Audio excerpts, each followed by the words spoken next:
ಸುಮಾರು ಮಹಿಳಾ ದಿನಾಚರಣೆ ನಾನು ಸುಮಾರು ಹೆಚ್ಚು ಕಮ್ಮಿ ಒಂದು 25 ವರ್ಷದಿಂದನೂ ಮಾರ್ಚ್ 8ನೇ ತಾರೀಕು ಹೊಸ ಉಡುಪನ್ನೇ ನಾನು ಮಹಿಳಾ ದಿನಾಚರಣೆ ಆಗಿ ತುಂಬ ಆಚರಣೆಯಿಂದನೇ ನಾನು ಮಾಡ್ಕೊಂಡ್ಬಂದಿದ್ದೀನಿ.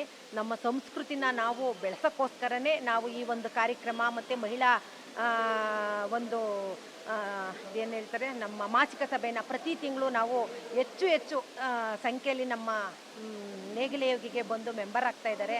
ಇಲ್ಲಿಂದ ಒಂದು ಉಪಯುಕ್ತವಾದ ಒಂದು ಕಾರ್ಯನೇ ನಾವು ಮಾಡ್ಕೊಂಡು ಹೋಗ್ತಾ ಇದ್ದೀವಿ. ಇಲ್ಲಿಂದ ನಮಗೆ ತುಂಬ ಖುಷಿ ಮತ್ತು ಸಂತೋಷ ಎಲ್ಲ ಸಿಗ್ತಾ ಇದೆ.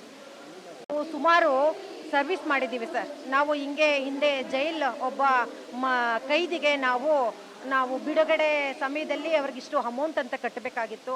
ಆ ಅಮೌಂಟ್ನ ಕಟ್ಟಿದ್ದೀವಿ. ಮತ್ತು ಮಕ್ಕಳಿಗೆ ಬ್ಯಾಗು, ಬುಕ್ಸು ಆ ಥರ ಎಲ್ಲ ಕೊಟ್ಟಿದ್ದೀವಿ. ಮತ್ತು ನೀರಿಲ್ಲ ಅನ್ನೋ ಒಂದು ಇದಕ್ಕೆ ಟ್ಯಾಂಕ್ನ ನಾವು ನಿರ್ಮಿಸ್ಕೊಟ್ಟಿದ್ದೀವಿ. ನಮ್ಮ ಕೈಲಾದದನ್ನು ಪ್ರತಿ ವರ್ಷವೂ ಸರ್ವಿಸ್ ಮಾಡ್ಕೊಂಡು ಬರ್ತಾನೆ ಇದ್ದೀವಿ ಸರ್. ನಾವು ಮಹಿಳೆಯರು ಎಲ್ಲರೂ ಇದಕ್ಕೆ ಕೈ ಜೋಡಿಸ್ತಾ ಇದ್ದಾರೆ. ಹಂಗಾಗಿ ಇದು ಒಂದು ಉನ್ನತ ಮಟ್ಟಕ್ಕೆ ತಗೊಂಡೋಗ್ಬೇಕು ಅಂತ ನಮ್ಮ ಅಭಿಪ್ರಾಯ. ಎಲ್ಲರೂ ಒಂದು ಸಂತೋಷ ಸಂಭ್ರಮದಿಂದ ಮಹಿಳೆಯರು ಮನೆಯಲ್ಲಂತೂ ಹಿಂಗೆ ಸಣ್ಣ ಪುಟ್ಟ ಒಂದು ಹಬ್ಬ ಆಚರಣೆ ಮಾಡ್ತೀವಿ. ಇಲ್ಲಿ ಎಲ್ಲರೂ ಸೇರಿ ನಾವು ಗೌರಿ ಹಬ್ಬ ಆಗಿರ್ಬೋದು, ಮತ್ತು